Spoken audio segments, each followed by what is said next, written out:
Good evening, everybody. I want to welcome everybody to the Dr. Jelks lecture. Dr. Jelks is the Ruth N. Halls Professor of African American and African Diaspora Studies at the University of Indiana Bloomington. Dr. Jelks was born and spent his childhood in the city of New Orleans. His lineage in Louisiana traces back to the 1830s and 1840s via his enslaved ancestors from Maryland and Virginia. Dr. Jelks is a descendant of the Georgetown 272. Dr. Jelks and his mom migrated to Chicago, where he attended South Shore High School on the city's south side. There, after graduating from Southside, he attended the University of Michigan. He also received his PhD from Michigan State in comparative Black histories. Dr. Jelks is an award-winning author. He has published 4 books: African Americans in the Furniture City, The Struggle for Civil Rights Struggle in Grand Rapids, which was awarded the State History Award. He also published Benjamin Elijah May's Schoolmaster of the Movement, a biography. He also published Faith and Struggle in the Lives of 4 African Americans: Ethel Waters, Mary Lou Williams, and Eldridge Cleaver, and Muhammad Ali. And his latest book that he's going to talk about tonight is Letters to Martin: Meditations and Democracy in Black America. Ladies and gentlemen, Dr. Jelks. Thank you for welcoming me to San Antonio. Although I was never a Spurs fan, I was a Bulls fan. Yeah, I know it was. But I am happy to be here and to meet you all. I titled this from this talk, Shed a Little Light, which was a song by James Taylor. And I started a book, Letters to Martin, because I went to talk to students. And how do you talk to students who wouldn't know 1968 from a hole in the head, right? Because they weren't born. And this was in 2017. So I went to Elmhurst University to talk to students about Dr. King. And I'm like, how do I make a person who's long deceased relevant? Because Martin Luther King Jr., frankly, the young people is ancient history. It's someone on the statue. It's someone at a distance. And so I approached this talk to students is I wrote a letter like I was writing to Martin Luther King about the contemporary times and his times. And students responded to it because it was rather more intimate setting. And I said, well, this is a great idea. I think I have a book in the making. And I wanted to make this book like meditations. And meditations are thoughtful reflections. There are all kinds of diverse meditations, political ones, spiritual ones, where one takes time to consider. And that's, in fact, what a letter is. A letter is, if you read the Christian New Testament, the Apostle Paul is writing letters to various communions. Dr. King writes letters from a Birmingham jail. All kinds of letters as responses, thoughtful responses to the situation that one finds himself in. So this meditation was born of cultural alienation found in the United States.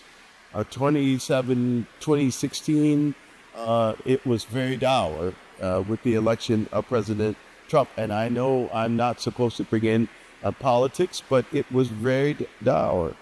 So I wanted to tell students that this is par for the course in the long history of the country. Sometimes we have winners and sometimes we have losers. And so we had to think about what is it that we would bring to this. And I also want to reflect on Dr. King as not a saint, but an imperfect man. In the 1960s, if you read through Ebony magazine, Dr. King was portrayed as Saint Martin, and rather he was a ordinary man tasked with a thankless job, what he called the zeitgeist of the time, German word, the spirit of the age that was dragging him into that moment, and that he couldn't turn around from that moment. So he was a rather imperfect man, and there are no perfect people, and there is no uncomplicated history. All history is complicated. Imperfect men crafted the Declaration, imperfect man crafted the Declaration of Independence. And imperfect men, and I emphasize men, drafted the Constitution in the privacy of a group of elite men. And so imperfect people do sometimes historically important things. We should always give pause to think about that these imperfect men were trying to protect their own avarice and greed. That so much of our thinking and action, so much of our thinking and actions are about self-interest. What's good for me and not service. And though King was an imperfect human being, he put service first. And that's what I wanted my students that day to know in the world and about him, that he put service first. So much of the emphasis of our society is about getting my money. Kids talk about getting money, making money. And I often ask them, what is your service? What will you give? What will you offer? I mean, that makes you richer than all the money in the world, what you offer as a service. So what is your service to the world? What is your thoughtful service to the world? And I wanted to portray in these letters that though imperfect as he was, he continued to think about service, even to the point of giving up all of his Nobel Prize winning earnings to the media. The other thing I wanted to do with this book was put King in a context.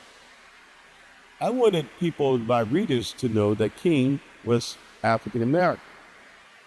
Sometimes Martin gets removed from the community that really spurred him. I wanted him to know that he was a black man. He was a black man with a funny sense of humor. Like the men I grew up with in the city of New Orleans, he had a funny sense of humor. I wanted him to put King in the context of a greater struggle for democratic freedoms that was born of black abolitionism. We often talk about abolition as though it was only white folks who wanted freedom, but black folks wanted freedom too.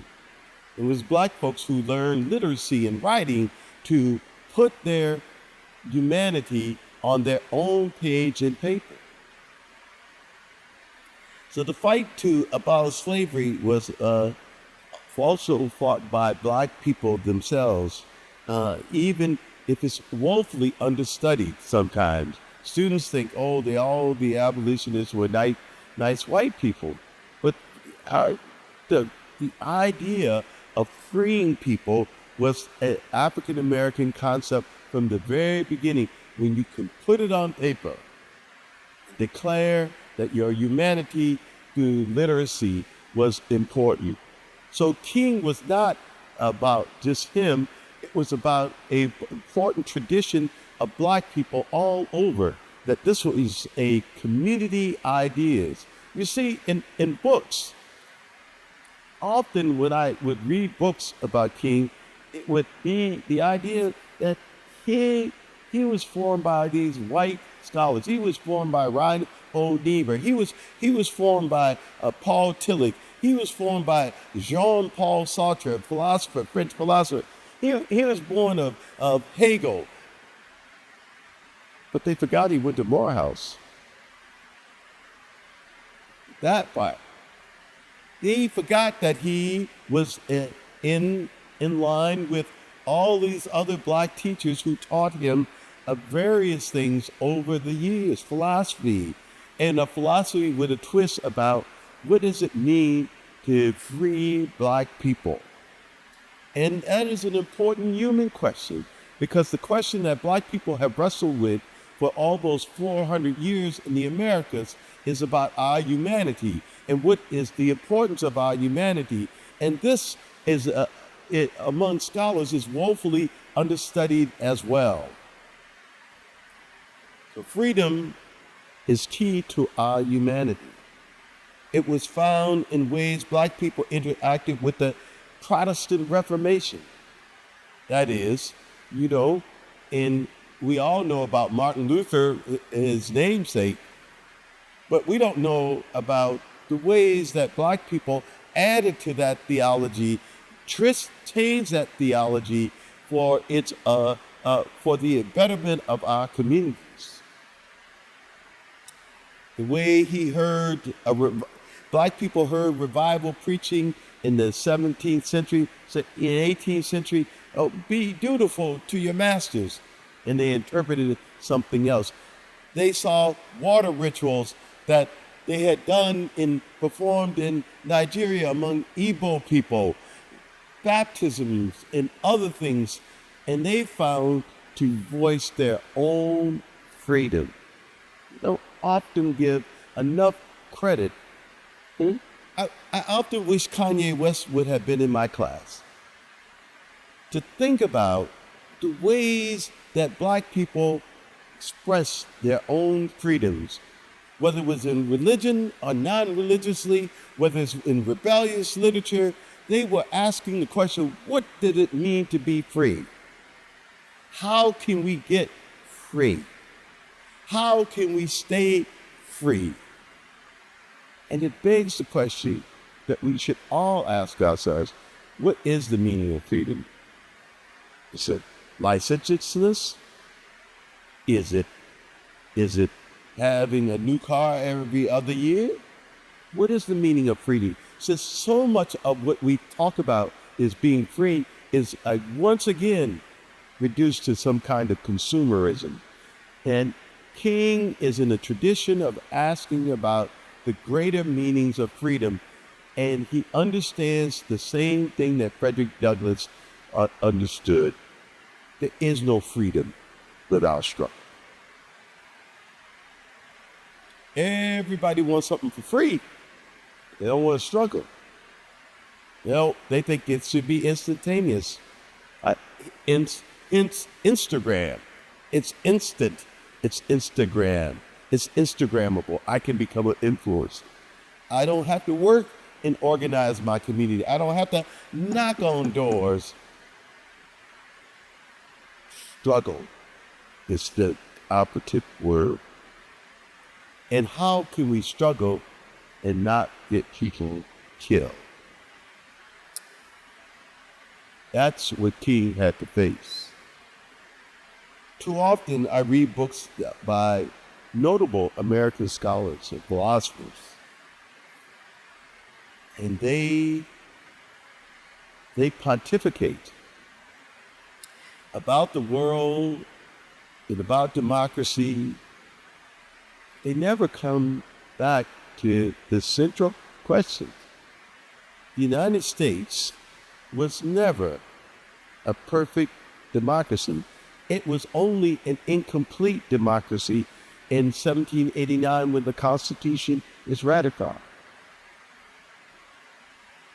I'd like to tell my students, poor white men couldn't vote in the states. It's a land criteria. I'd like to remind them that that didn't come to the 1830s. That finally, in the age of Andrew Jackson, that white men, quote, get universal male suffrage. It's not till 1848 that women meet at Seneca Falls, New York, in the Seneca Falls Convention, and say, all men and women are created equal. But black people, meeting in Mother Bethel AME Church, began what is known as the Colored Conventions, needing to organize in the ways they possibly could. So Martin Luther King Jr. stands in a tradition of women and men organizing their lives over 250 years that there has been in the United States.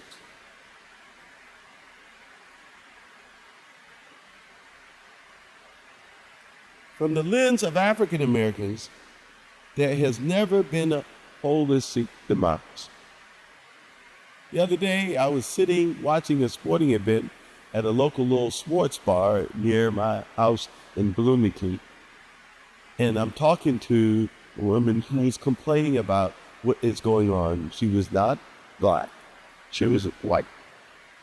And I reminded her that I saw my grandparents vote for the first time in 1965. They were in Louisiana.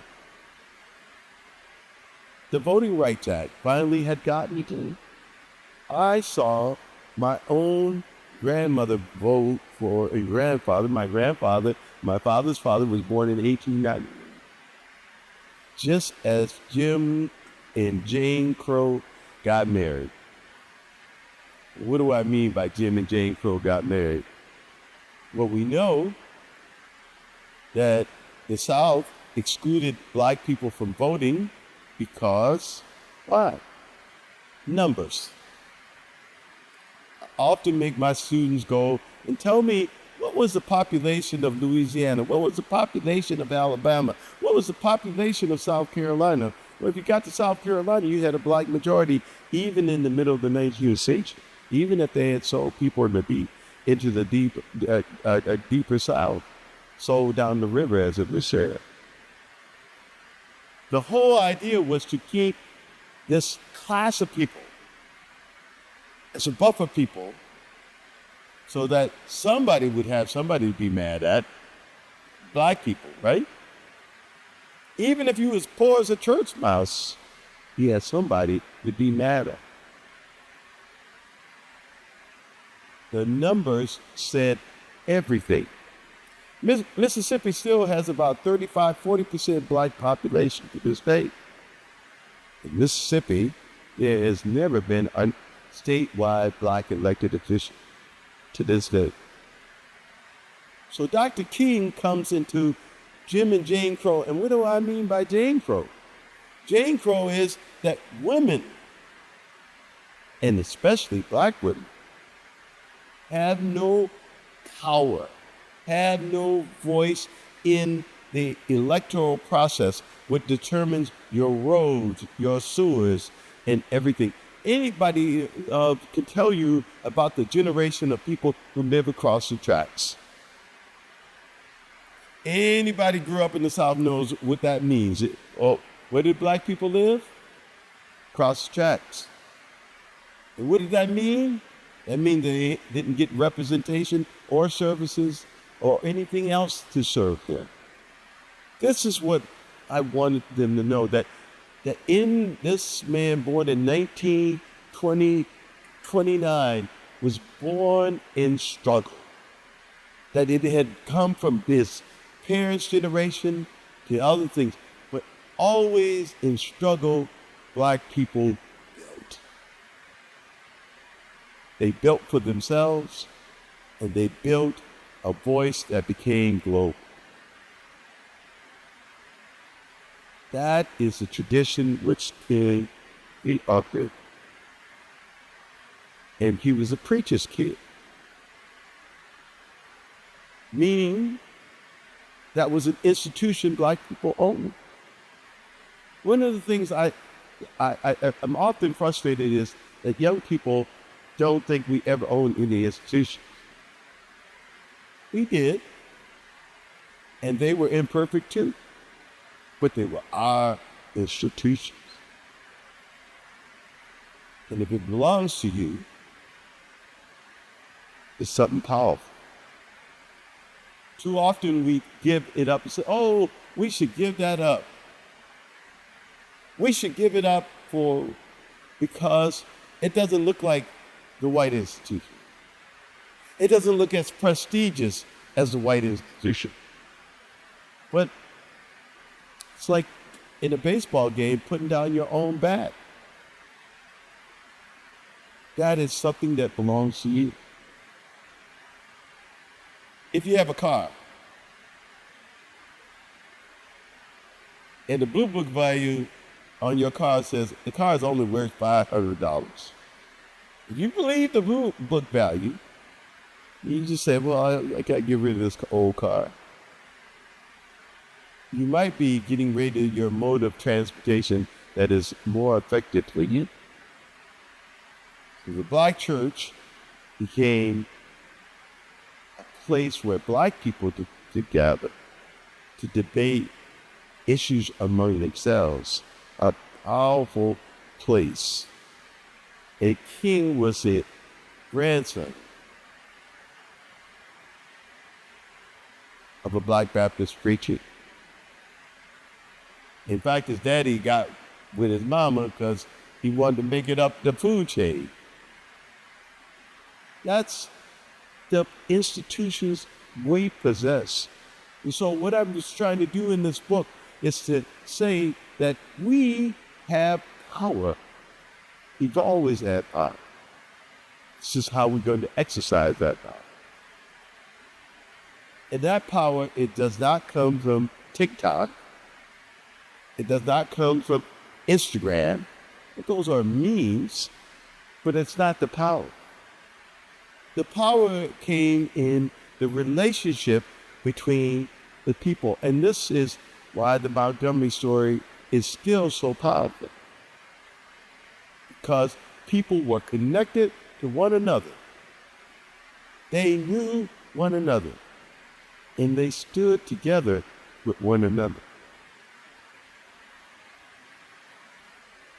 My letters to Martin tries to examine the ways that Black people are trying to think about the world. And then I make a little turn. I ask the question in the book, why do we use Dr. King as a measuring rod to punish people, young people? I wanted to know, my generation, I'm a boomer. I'm a baby boomer. I love being a baby boomer, right? I get into it with my kids all the time about the differences of our generations, right? I said, y'all didn't have Marvin Gaye though, right?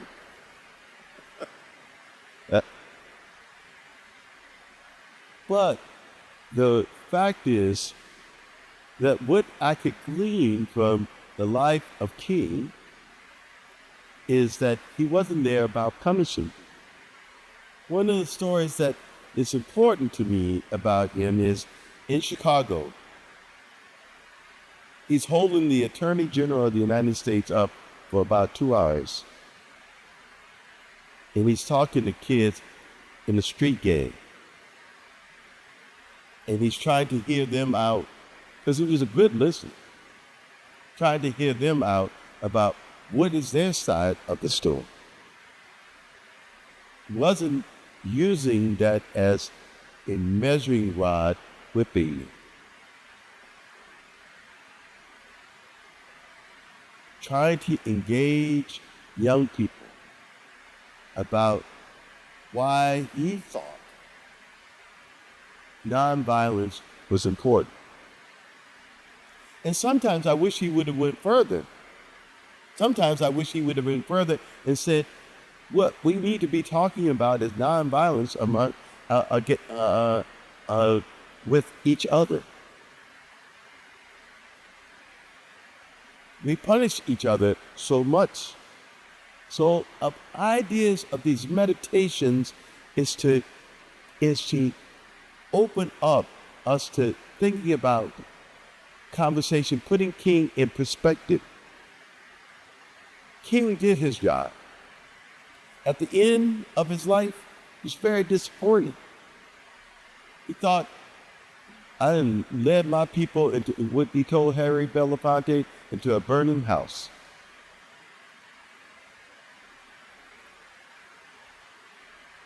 I'm sure many other people felt toward the end that what we were doing, Israel did. But I've been lucky enough to teach in West Africa, to teach in Europe. And I've been lucky enough to see people ask me questions about how did Black America become shaped out. I was in the Czech Republic teaching, and we know the Roma people, gypsies. That's a derogatory name for them, but they're the Roma. And I had Roma students asking me, how'd you organize to be so powerful? That's the question before us. The night before us is, how do we organize? How do we move people to organize around us? It won't come by getting a text message. It will come by establishing human relationships. So I want to share with you just a couple of things from the book.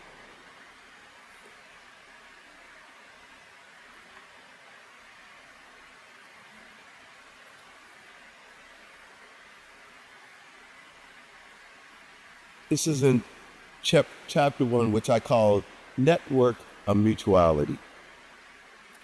And I open with Harold Melvin in the Blue Notes. Wake up, everybody, no more sleeping in bed, no more backwards thinking, time to think ahead. And then I begin, Martin. I read that some of your closest peers called you Martin and others called you Mike. I thought of you as Martin after seeing your photograph in a John A. Williams book, The King That God Didn't Save, when I was 13. There was only you and Andrew Young in the Birmingham airport around 4 a.m. You were slumped over with a cigarette in your hand, exhausted. You were weary like the men who labored in my childhood neighborhood of New Orleans, drooped over after a week's worth of physical toil from jobs that paid too little money. They were like you, trying to preserve enough energy to enjoy family and friends. They too slumped over in bar rooms and on their front porches with a cigarette and a beer, fatigued. That photograph reminded me of Southern black and white men known only by their initials, not their full name. To me, you are not Mike, your former birth name and nickname. That name bore a childhood familiarity I dare not broach. In my eyes, you were Martin in the same way they were the EJs and the ABs throughout the South. At 13 years of age, that photograph offered me a lesson in your humanity. You are not the icon of Ebony magazine. You are an exhausted worker. That photograph was not the Reverend Dr. Martin Luther King. It was Martin, the overworked laborer. The toil of your labor had taken it out of you. As exhausted as you appeared to be in that photograph, there was still something beautiful about it. You were James Brown short. You looked like the dark-skinned men in my communities whom I saw at the barbershop and in church and other street corners. You held that same black handsomeness that U.S. society so fears. This is something men in our community loved about you secretly, even if they disagreed with you on questions of self-defense. You were dark as they were, short with a wide black African nose, and you had hair that you brushed to smooth out the naps. Further, you shared black hilarity. Behind closed doors, you exhibited a stylistically the irreverent rival humor that I heard from men on the streets and from my uncles. You were filled with off-color remarks, wisecracks on topics from politics to sex. And though you looked dog-tired, I wondered what you told Andrew Young as the two of you waited for the airplane back to Atlanta. I am certain, even in your weariness, there was a funny exchange. The blues is serious merriment. As I look back on that captured moment now, I'm sure you and Young had laughable, signifying moments about the dire situation the movement faced. You had to laugh to keep from crying. The fact is that your constant toiling on the road took you away from home too much. You spent nearly all your adult life on the road, organizing to build a truly democratic society. This was your zeitgeist, the spirit of the time. And here we are once more with that spirit of the time moving folks out to march in the street, this time fraught with a deadly global virus. They are righteously outraged that democracy, the participatory self-governance that was supposed to have been created to deliver justice for all, is slipping the public's grasp. They fear the United States has become unexceptional. The election of President Trump evoked mass protestation from black men and women generally, and scientists. These marches have had one aim: moving to build a more inclusive democracy, one where economics and social inclusion meet to build a more participatory and just society. It has been just over 50 years since your death, and as you prophesied shortly before your death, our struggles have been difficult. The optimistic dream you exhorted before the Lincoln Memorial in hindsight sometimes seemed Kafkaesque. That big word is for a writer, Kafka, who was a Czech writer, who wrote up these kind of surreal stories about waking up as an insect and people trying to kill him. Oh, sometimes you have a Kafkaesque dream, or you wake up in a prison or a cell, and so forth. So your dream was a burdensome responsibility. You realized that it was more systemic than personal, and made up more structural considerations than individual impressions. And today, the battle in our streets are even more explicitly about corporate economic disparities and militarized police departments who enforce a rule of law to protect power, not people. Martin, you would be surprised to know that there are still too many Bull Connors on our streets who carry out their brutality with the blessings of governors, judges, mayors, and robber barons. All attempt to corral our resistance using intimidation and force as though our humanity does not count. However, as you knew, and I know too, our lives have always mattered. This has been the religious doctrine instilled in us. We are all God's children. This has been our great spiritual equalizer, and it has followed us in our history. It is profoundly democratic. So this book was an attempt to get us to think both emotionally and thoughtfully about a past by looking at King Lear's world. And I want to stop there and take your question. Thank you.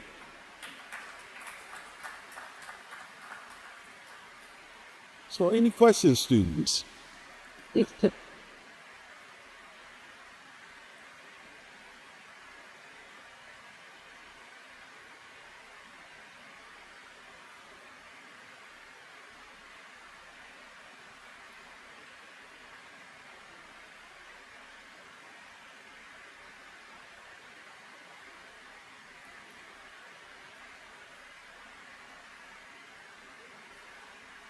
Well, I think you'd say the young people, it's always been a struggle. I don't think the struggle is something, is always a negative. It's always been a struggle, right? It's, that's part of our history. That's a part of our strength too. That we struggle to create a just society. It's not handed to us. That's what the world sees as our strength. We often want to take. We often have this fairy tale world that the strength is gone. When as soon as I'm sort of the first generation to go in these majority white institutions and so forth, as soon as we were there in 1977, the Supreme Court was really on the back decision. It's always been a struggle. That's not the use. How do we build community and talk to each other as community is the most important thing. And how do we will disagree, as did people disagree with King, and they disagreed with Mary McLeod Bethune, and they disagreed with this one and that one, and Du Bois and Booker T. Those disagreements go back to when we were becoming America. But we kept in struggle. And why we educate ourselves is because we are taking it in our own hands, as those people did, who really did have struggle. That you could be arrested for literacy, but knowing how to read. And they need to know that information, and they need to humanize those people too. But it's struggle that makes us strong. We can say that about sports. Oh, that person endured to the end of the game, and they scored the winning points, and it was a real struggle, and that's virtuous. But why isn't it virtuous that we struggle to build better communities for ourselves? That's what I like to tell Sweet Talk. Yeah. Yes.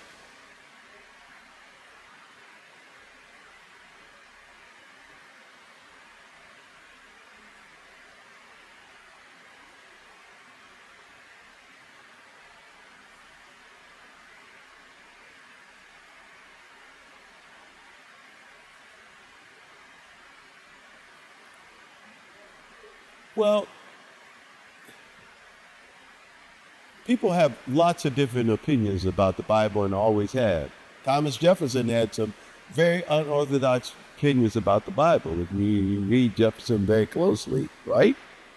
So always people have had differences of opinions about faith and religion. That's nothing new. I mean, you see that just reading between the lines of the Christian New Testament. You see like there are other people saying, that Paul dude, he ain't got it all right. And it's like Paul's defending himself. We only see his side. But you get between the lines that there are always differences among people. That's human nature. We are born with a clock. So we got all kinds of opinions. That's not the issue. And I like to tell my students, y'all think y'all got all these moral issues. The 1920s, it was wilding out. Thomas Dorsey's first hit, anybody really know what it's like? He wrote a song called "It's Tight Like That." You think this is new? I asked my grandparents. Like in my grade, I used to ask that. She moved to Chicago in 1927. She told me about clubs. I was like clutching my pearls, because she was a party girl at one time. On my daddy's side, I was like, what? People have always had these discussions in our community and other communities. But the beauty of our community, maybe I'm a New Orleans kid at heart. The beauty of our community, it was people openly criticize you, and other people openly criticize them for their hypocrisy. So that's the beauty, and that's worth keeping. We don't have to all agree about life. Then we don't all have to be uniform. We understand that some of us are Muslims, some of us are Christian, some of us are Black Hebrews, some of us are this, or that, or the other. That's the pluralism. That is a democratic freedom that we exercise. That's a wonderful thing, in my opinion, right? Because much of the world wants a uniformity and will kill to make uniformity. So I think that we have to be careful about looking at the past as though it was so golden. It was not. It had its flaws too. And ask the question of young people, what is it that, again, I ask, what do you want to serve? What will make your life meaningful? Is not money. We don't remember Andrew Carnegie for U.S. Steel. That's what he built. You know what I remember Andrew Carnegie for? All the libraries named after him. Libraries. Something he gave. It's a service. Not, I got Benjamins in my hand. Other questions?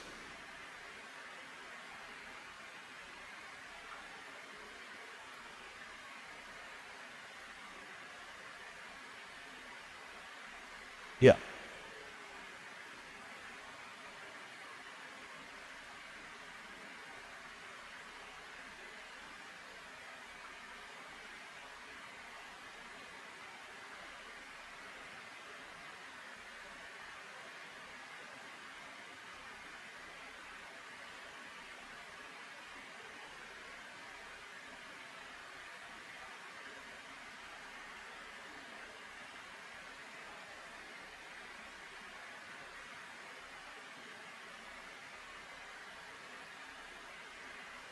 Rusted. Let me answer the second half first and then go back to nonviolence case. By Rustin. King went to Morehouse College, all men's college. He knew gay men. That wasn't anything new. What was interesting about the position on Bayard was that you had the FBI run by a gay man putting pressure on King to have Bayard outside the room. Bayard had a morals charge on him, and the ways that sex is used against Black people, right? Even if I totally disagree with Sean Combs, Mr. Diddy, it wasn't a RICO charge. So sex gets used against Black people in ways that, because we were described in newspapers as sexual predators, other things.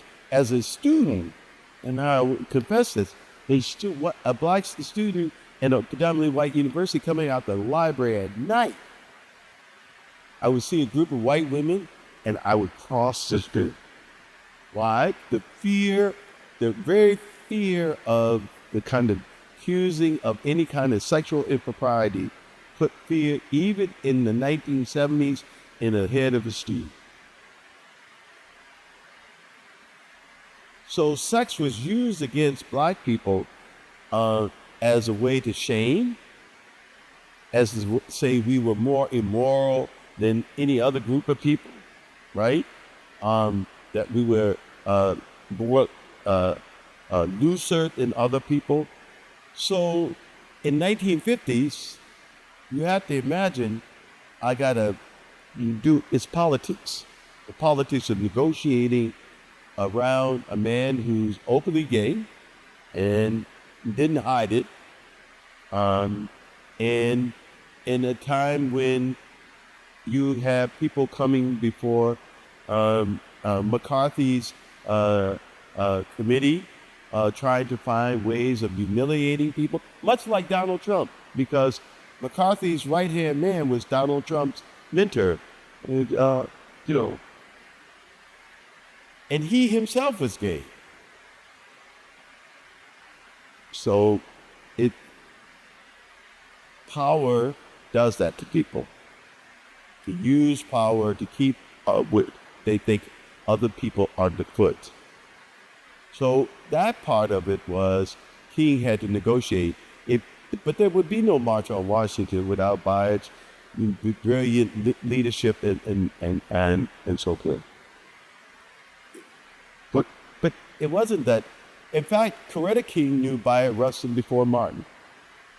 Coretta King had met him while she was a college student. So it seems to me that we have to rethink how sexuality is talked about. Because all people, look, heterosexual people have weird sex. That's just the fact of life.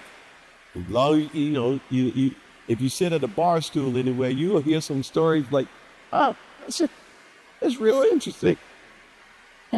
That's cool. If y'all make that work, that's cool. But right? The second part of your question about nonviolence, it's about organizing. King believed in nonviolence a great deal. I just learned one of the things that he had hoped to do is Nigeria was in civil war in the late 60s. And he had hoped to go broker peace between the Biafrans or the Igbo people and the rest of the country in that civil war. But Memphis called. And he couldn't make that work. So with that said is that King saw something. He often talked about the world house.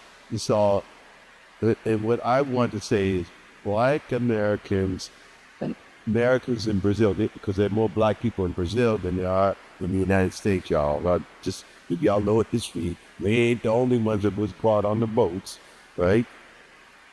So the more Black people all over, but Black Americans have been in particular global responsibility.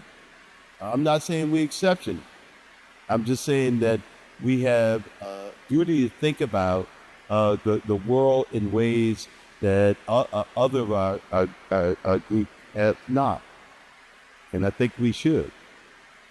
And we should stop thinking about ourselves as powerless and weak. And that we are powerful. And that's why we are being attacked so much. Questions?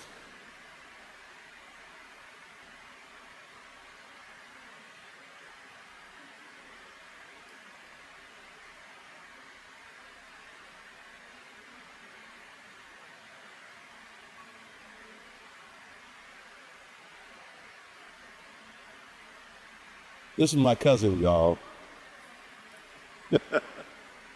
Well, yeah, that's a good question. I think the man was tired, so I don't know what he would say. Like, y'all go on with the struggle. Really, that is partly is that there are new ways of organizing and struggling and thinking about those struggles. That I really would say he would say that because he's constantly reading and trying to think through. If you don't control an army, okay, military experiences in this room, you don't control an army, that's where normally people take power. Power has come to the army, and he was trying to say militarism alone won't work. And in many ways, he's right. Americans make up 330 million people in the West.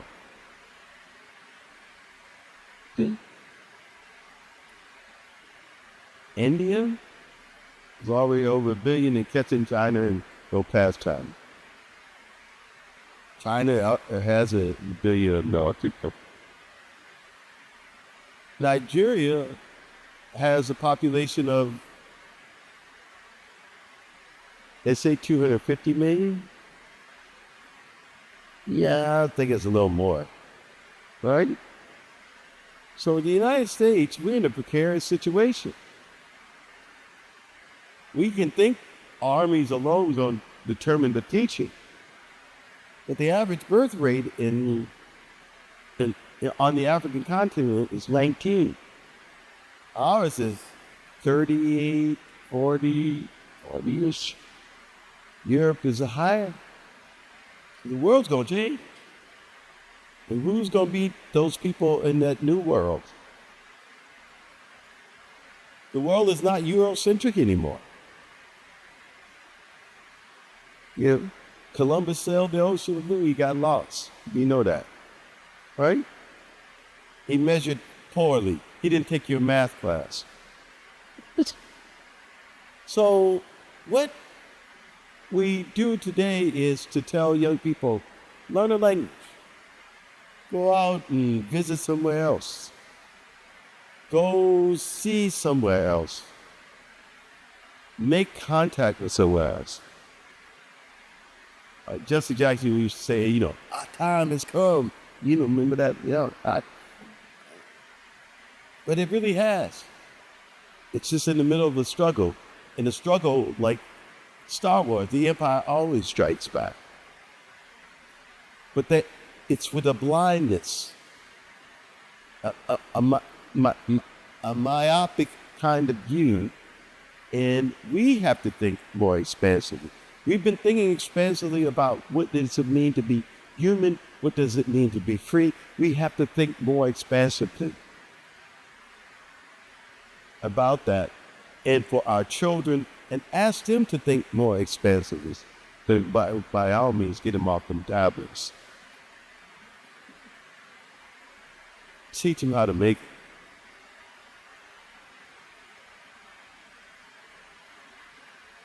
it. Booker T. Washington, for all the talk about Booker T. Washington, I want to say this.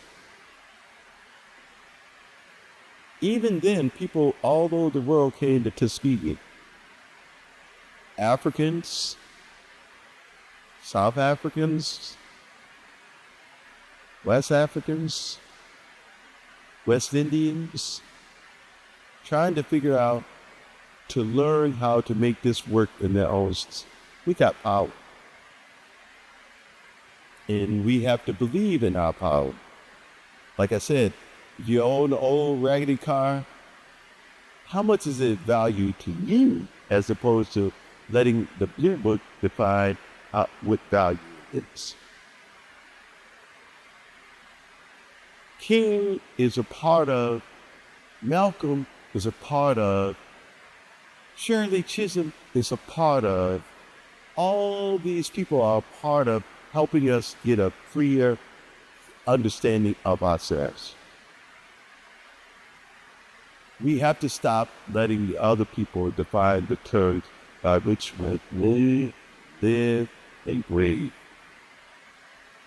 We don't have to stick just to Martin. I write about Martin as both a scholar, and it was meaningful to me as a kid trying to understand, because I was that kid who was trying to understand the debate going on between Martin and Malcolm and this and that. And I read the Black Panther newspaper, and I read the Muhammad Speaks, as it was then called, not the Final Call. I read all of those as a kid to try to understand some of this big grown-up stuff that I have spent a lifetime as a scholar trying to understand.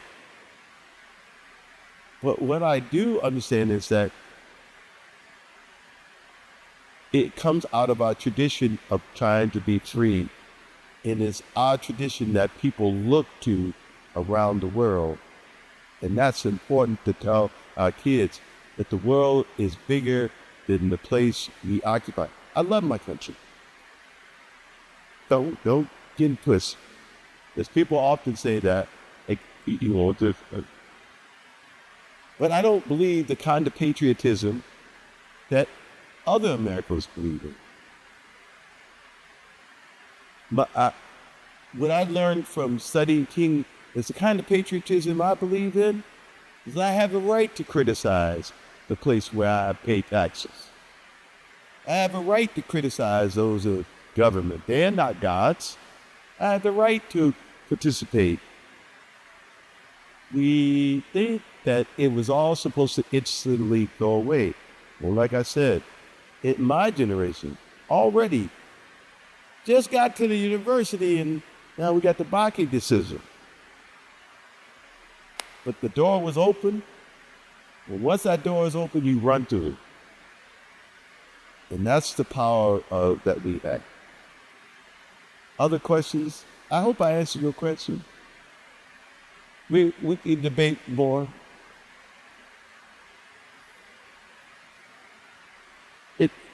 Oh, absolutely.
Yeah, he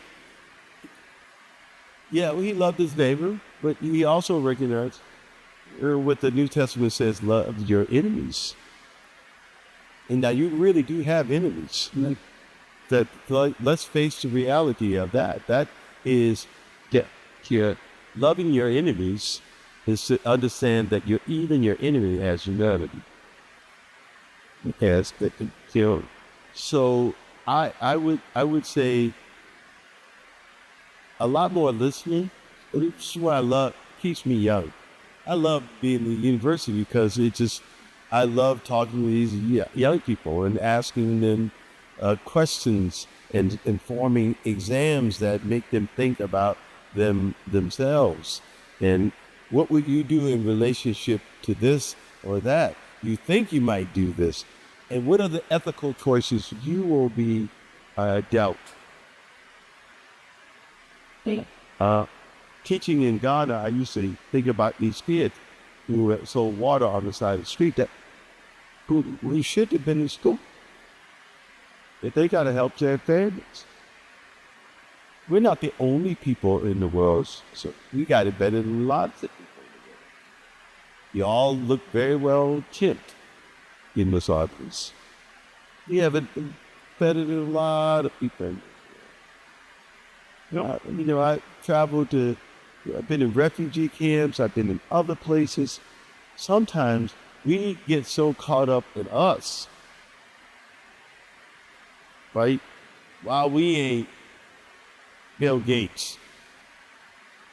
Sit on what can you give, what can we bring, what can we serve? And anything what's missing today to young people is that everything is to be given to them. Come and eat. So you learn how to serve others. I drag my kids on Thanksgiving. Before we had Thanksgiving dinner, sometimes I'd take them to a place called God's Kitchen, and we would feed people. Like, middle class brat, you need to learn how to feed somebody else. Do something for somebody else. Go in the neighborhood and clean up. Organize your kids to go if the neighborhood has something, or there are some neighbors who can't fix up their house, help them fix their house. Service. We serve one another. Even in the old days, with all the snooty women's clubs and all this other thing, all of those women were by shirts. All of the sororities and fraternities in the Eastern Star, all of them are about service one another. That's what we have to bring back. Not judgment, but sometimes kids are confused. This is a confusing time. You got to listen, but also point a way that they can give back. Thank you all so much.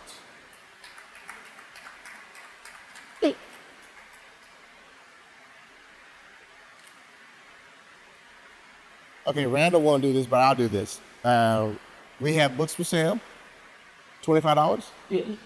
$25 for sale, and as soon as we're done, we can start selling books. And that was one. Thanks. That's the way that we know. Okay. Nice. All right. Okay. Yeah. My kids teach me everything. I don't know how to do anything.